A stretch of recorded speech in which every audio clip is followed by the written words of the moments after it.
जिस कवि का नाम आपने लिया वो खुद भी हिंदू है, लेकिन मुझे ऐसा लगता है कि उस कवि के घर में, उस कवि और अध्यापक के घर में मुझे ऐसा लगता है कि उसकी माँ का मिलना जुलना अब्दुल से बहुत रहा होगा। और अब्दुल से मिलजुल करके उन्होंने डीएनए में कुछ ना कुछ गलती कर दी है, तभी ऐसा हिंदू पैदा हुआ है जो कावड़ियों को गांजा से जोड़ रहा है, जो कावड़ यात्रा को चरस और अफीम से और अंधविश्वास से जोड़ रहा है। या ऐसे कवि या ऐसे अध्यापक या ऐसे नेता क्या पैगंबर के बारे में कुछ बोल सकते हैं कि उन्होंने 6 साल की बच्ची से शादी क्यों किया? क्या पैगंबर के बारे में बोल सकते हैं कि उन्होंने अपनी ही बहू से शादी क्यों कर लिया? और इनके बारे में इनके मुंह से टिप्पणियां नहीं निकलती हैं। जो लोग मुहर्रम का नाम लेकर के इस्लाम के जस्टिफिकेशन पर भाला, छुरी, तलवार और चापड़ निकालते हैं, वो इनको टेरर नहीं लगते हैं। लेकिन एक साधारण कावड़िया जो 2 मिट्टी के मटके में जल लेकर के जाते हैं और जल अभिषेक करते हैं, और वो भी पवित्र गंगा जल, उसमें इनको चरस भी दिखाई दे देता है, गांजा भी दिखाई दे देता है, अफीम भी दिखाई दे देता है। शब्दों का हेर फेर देखिए। 72 वर्जिन हूरें पाई जाएंगी, मतलब ये मरने के बाद जाएंगे और वर्जिनिटी ब्रेक करेंगे, अश्लीलता का नंगा नाच करेंगे। तो शब्दों को लिहाज और मुलायजे में रख करके वाइन भी चल रहा है जन्नत में और कोठा और चकला भी चल रहा है जन्नत में, तब इनको आपत्ति नहीं है। लेकिन कावड़ियों पर अभद्र शब्दावली इनको बड़ी अच्छी लगती है।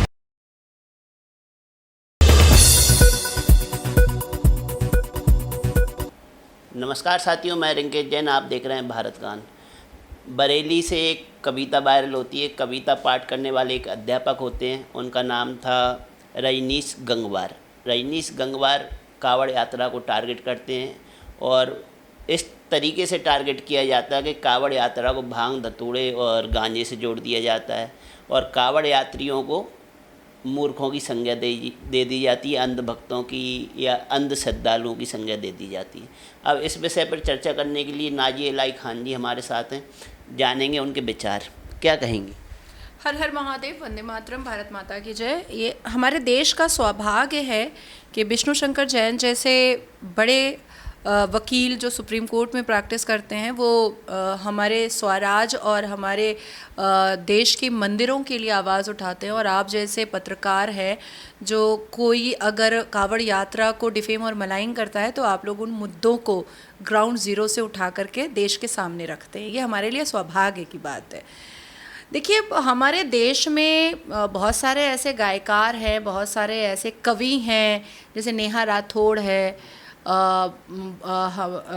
दिलजीत दोसांझ है, बहुत सारे ऐसे गायकार और कवि हैं जिसको किसी को पाकिस्तान अच्छा लगता है, किसी को शहबाज शरीफ अच्छा लगता है, किसी को बांग्लादेश अच्छा लगता है, किसी को मोदी जी को गाली देने में अच्छा लगता है, किसी को अमित शाह जी को गाली देने में अच्छा लगता है। और सनातन धर्म की प्रथा और पाठ पूजा को मलाइन करना शॉर्टकट रास्ता है अपने आप को सस्ती लोकप्रियता देना। जो कोई भी सनातन धर्म को मलाइन करता है, जो कोई भी सनातन धर्म पर प्रश्न चिन्ह उठाता है, जो कोई भी भगवान राम को काल्पनिक बोलता है, जो कोई भी कावड़ियों को टेरर और टेररिस्ट से तुलना कर देता है, जो कोई भी भारत के प्रधानमंत्री पर अभद्र टिप्पणियां करता है, वो रातों रात सेलिब्रिटी बन जाता है। लेकिन लोकप्रियता 2 तरीके की होती है। एक लोकप्रियता होती है जो कॉन्स्टिट्यूशनल होती है, जो हम लोगों की है, और एक लोकप्रियता होती है जो अनकॉन्स्टिट्यूशनल होती है, जो ऐसे लोगों की भीड़ लगी हुई है। अब जिस कवि का नाम आपने लिया वो खुद भी हिंदू है, लेकिन मुझे ऐसा लगता है कि उस कवि के घर में उसकी अध्यापक भी हैं। उस कवि और अध्यापक के घर में मुझे ऐसा लगता है कि उसकी माँ का मिलना जुलना अब्दुल से बहुत रहा होगा, और अब्दुल से मिलजुल करके उन्होंने डीएनए में कुछ ना कुछ गलती कर दी है, तभी ऐसा हिंदू पैदा हुआ है जो कावड़ियों को गांजा से जोड़ रहा है, जो कावड़ यात्रा को चरस और अफीम से और अंधविश्वास से जोड़ रहा है। मैं पूछना चाहती हूँ कि क्या ऐसे कवि या ऐसे अध्यापक या ऐसे नेता क्या पैगंबर के बारे में कुछ बोल सकते हैं कि उन्होंने 6 साल की बच्ची से शादी क्यों किया?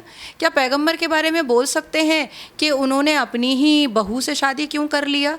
क्या शियाओं के बारे में बोल सकते हैं कि मारा 620 AD में प्रॉफिट मोहम्मद के नवासों का गला रेता 620 AD में, और अभी तक छुरी चापड़ से अपने आप को ब्लड शेड करते रहता है। क्या इन लोगों के बारे में कुछ बोल सकते हैं जो शब कदर और शब बारात की रात में हलवा कतली घर में महिलाएं पकाती हैं, औरतें पकाती हैं, और जितने भी युवा लड़के हैं वो भुर भुर कर करके हुड़ हुड़ कर करके बाइक लेकर निकलते हैं और लड़कियां छेड़ते हैं। शब कदर और शब बारात की रात का एक वीडियो वायरल हुआ था, शायद आप लोगों के माध्यम से ही पता चला देश को कि किस तरीके से ये उटंगे पैजामे, लंबे कुर्ते और जालीदार टोपी वाले दिल्ली के मेट्रो स्टेशन में पूरा जिहाद का मैदान बना दिए थे। ये कब्रिस्तान जाते हैं, जबकि कब्रिस्तान कोई उनको ट्रैफिक पुलिस वाला नहीं मिलता जब वो एग्जैक्टली पश्चिम बंगाल में भी शब कदर की रात को ये लोग बिना हेलमेट के पूरी रात अपनी बाइक को हुड़ हुड़ करके घुमाते हैं, और जो लड़कियां जुलूस देखने के लिए, दुलदुल देखने के लिए निकलती हैं, ये लड़के बुलबुल का मज़ा लेते हैं। ठीक है, तो ये इनको बुरे नहीं लगते हैं और इनके बारे में इनके मुंह से टिप्पणियां नहीं निकलती हैं। जो लोग मुहर्रम का नाम लेकर के इस्लाम के जस्टिफिकेशन पर भाला, छुरी, तलवार और चापड़ निकालते हैं, वो इनको टेरर नहीं लगते हैं।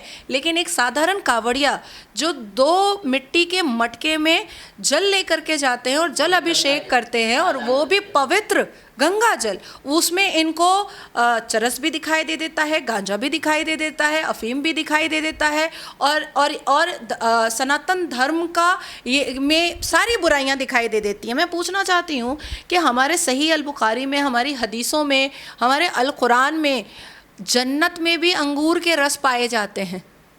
तो अंगूर का रस क्या है? वाइन ही तो है भैया, वाइन ही तो है।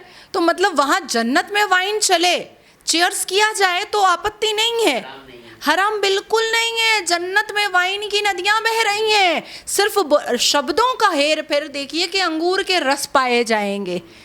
शब्दों का हेर फेर देखिए, 72 वर्जिन हूरे पाए जाएंगी, मतलब ये मरने के बाद जाएंगे और वर्जिनिटी ब्रेक करेंगे, अश्लीलता का नंगा नाच करेंगे। तो शब्दों को लिहाज और मुलायजे में रख करके वाइन भी चल रहा है जन्नत में, और कोठा और चकला भी चल रहा है जन्नत में, तब इनको आपत्ति नहीं है। लेकिन कावड़ियों पर अभद्र शब्दावली इनको बड़ी अच्छी लगती है।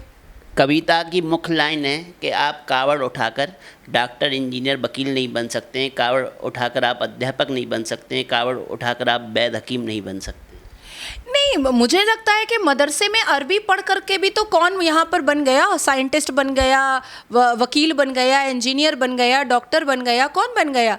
महमूद मदनी क्या डॉक्टर है? अरशद मदनी क्या इंजीनियर है? इमाम बुखारी क्या साइंटिस्ट है?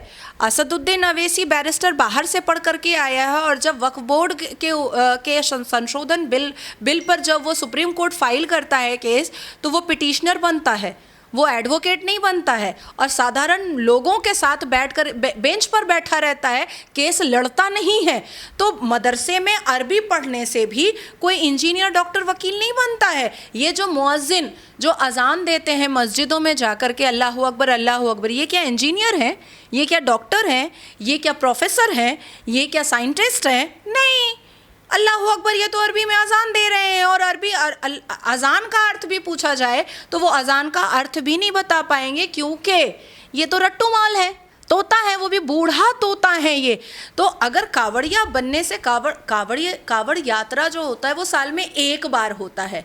तो अगर कोई अपने समर वेकेशन का या अपने ऑफिस से या कॉलेज से छुट्टी लेकर के अपनी धार्मिक आस्था को पूर्ण कर रहा है, तो उससे उसके एकेडमिक क्वालिफिकेशन पर या उसके प्रोफेशन पर कोई इफेक्ट तो नहीं आएगा।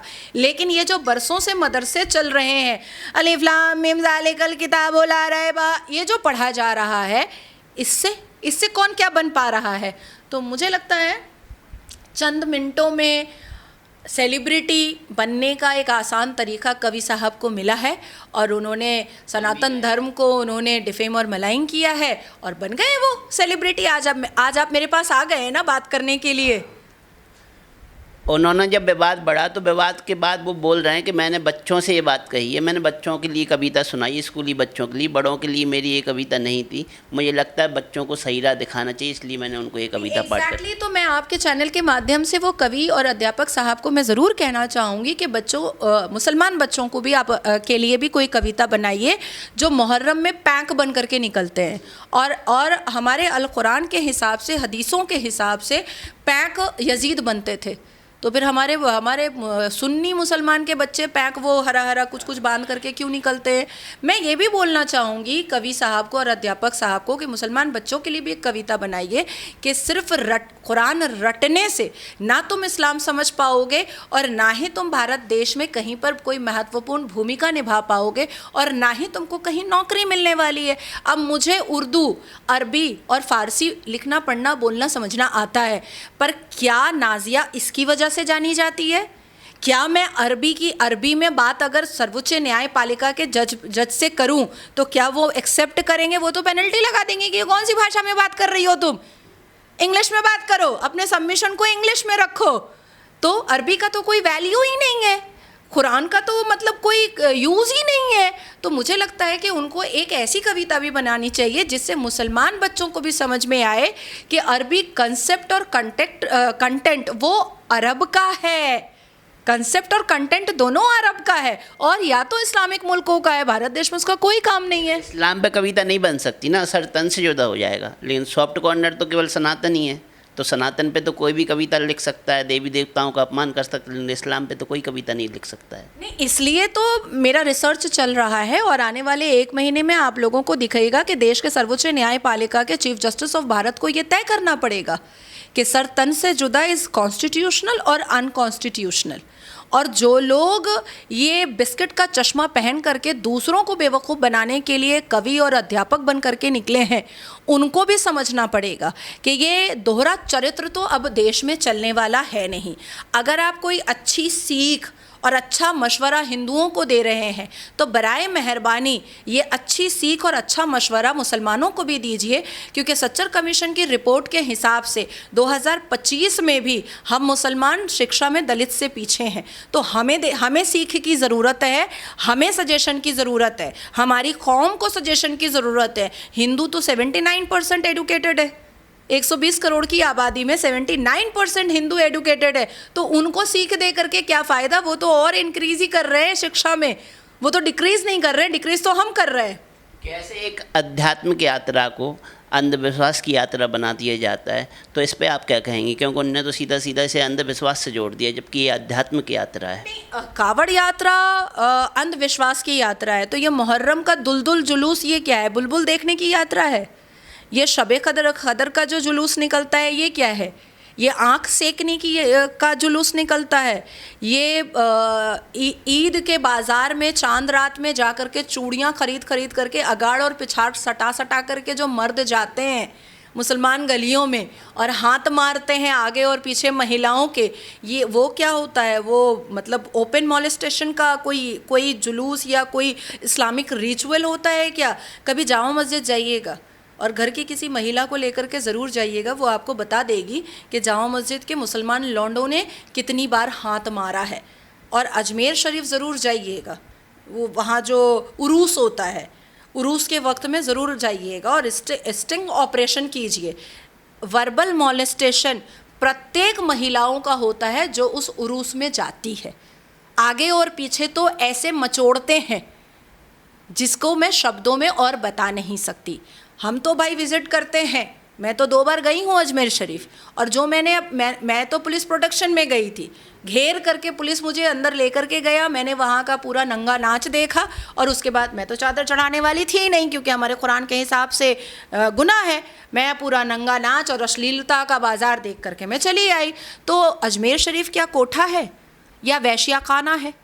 तो ये सब भी तो इनको जवाब देना पड़ेगा ना। तो टीआरपी केवल सनातन विरोध में ही क्यों देख रही हैं आप? आपने कहा कि टीआरपी के लिए उन्होंने ऐसी कविता पढ़ दी, जबकि टीआरपी तो वो इस्लाम के विरोध भी बोल के ले सकते थे। नहीं, मैं बताती हूँ ना। अब देखिए, सनातन के पक्ष में बोलने वाले के कटोरे में सिर्फ प्रशंसा आती है, सनातन के विरोध में बोलने वालों के पास 100 करोड़ रुपया आता है। झांगुर बाबा कन्वर्शन करा रहा था, अब देखिए बंगला गाड़ी। अब मुझे बताइए मेरा बंगला कहाँ पर है?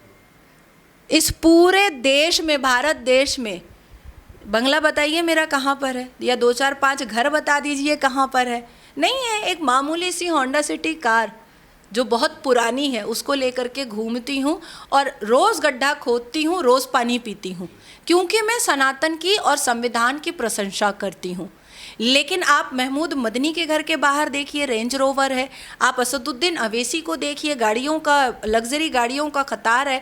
आप देखिए ताहा सिद्दीकी जो बंगाल के फुरफुरा शरीफ के हैं, उनका बंगला तो झांगुर बाबा से भी ज़्यादा बड़ा है।